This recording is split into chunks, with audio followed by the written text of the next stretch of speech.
आपने कभी तो महसूस किया होगा और अपने आस पास में देखते ही होंगे कि जो लोग अच्छे कर्म करते हैं वो परेशान रहते हैं, वहीं जो बुरे कर्म करते हैं, चोरी और लूटपाट करते हैं, वो खुशी से रह रहे होते हैं। परंतु ऐसा क्यों होता है कि अच्छे कर्म करने वाले को परेशान रहते हैं, जबकि जो अधर्म की राह में हैं वो खुश हैं और जिंदगी का लुत्फ उठा रहे हैं? अगर आपके मन में भी ये सवाल आया है तो आज हम आपको इसका जवाब देंगे। ये जवाब वो है जो भगवत गीता में लिखा है और श्री कृष्ण ने अर्जुन को दिया था। नमस्कार भगत जनों, आपका हमारे इंस्पायर्ड जर्नी चैनल में स्वागत है। अगर आप भगवान को मानते हो तो नीचे कमेंट में जय श्री राम या जय श्री कृष्णा जरूर लिखना। चलो आइए शुरू करते हैं। भगवत गीता में वर्णित कथा के अनुसार जब भी अर्जुन के मन में कोई दुविधा होती थी तो वो श्री कृष्ण जी के पास पहुंच जाते थे। एक बार की बात है, अर्जुन भगवान श्री कृष्ण के समीप आकर कहा कि वो दुविधा में हैं और इसका जवाब वो श्री कृष्ण से चाहते हैं। श्री कृष्ण ने पूछा कि क्या सवाल है? अर्जुन ने कहा, मुझे ये जानना है कि अच्छे लोगों के साथ हमेशा बुरा ही क्यों होता है, वहीं बुरे लोग खुशहाल दिखते हैं। अर्जुन के मुंह से ऐसी बातें सुनकर श्री कृष्ण मुस्कुराए और कहा, मनुष्य जैसा सोचता है और महसूस करता है वैसा कुछ नहीं होता है, बल्कि अज्ञानता की वजह से वो सच्चाई नहीं समझ पाता है। अर्जुन उनकी ये बात समझ नहीं पाए। इसके बाद श्री कृष्ण ने क्या कहा वो जानते हैं। श्री कृष्ण ने अर्जुन से कहा, पार्थ, मैं तुम्हें एक कथा सुनाता हूं। उसे सुनकर तुम समझ जाओगे कि हर प्राणी को उसके कर्म के हिसाब से ही फल मिलता है। प्रकृति हर किसी को अपनी राह चुनने का मौका देती है। अब वो मनुष्य की इच्छा पर निर्भर करता है कि उसे धर्म की राह चुननी है या अधर्म की। कथा शुरू करते हुए श्री कृष्ण ने कहा, एक नगर में दो पुरुष रहा करते थे। एक पुरुष व्यापारी था जिसके जीवन में धर्म की बहुत महत्ता थी। वो पूजा पाठ में यकीन रखता था।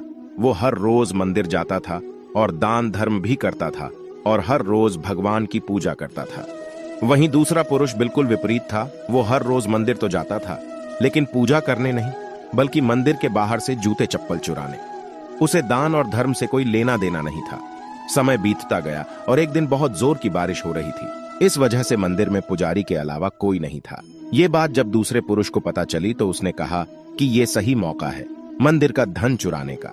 पंडित से नजर बचाकर उसने मंदिर का सारा धन चुरा लिया। उसी समय धर्म कर्म में विश्वास रखने वाला व्यक्ति भी मंदिर पहुंचा। दुर्भाग्य से मंदिर के पुजारी ने उसे ही चोर समझ लिया और चिल्लाने लगे। वहां लोग एकत्र हो गए और उसे बहुत मारा। किसी तरह वो बचते बचाते वहां से निकला तो दुर्भाग्य ने उसका साथ वहां भी नहीं छोड़ा। मंदिर के बाहर वो एक गाड़ी से टकरा गया और घायल हो गया।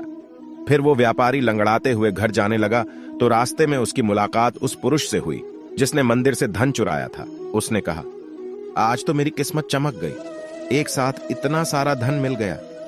ये सब देखकर उसे बहुत बुरा लगा और उसने अपने घर से भगवान की सारी तस्वीरें निकाल दी।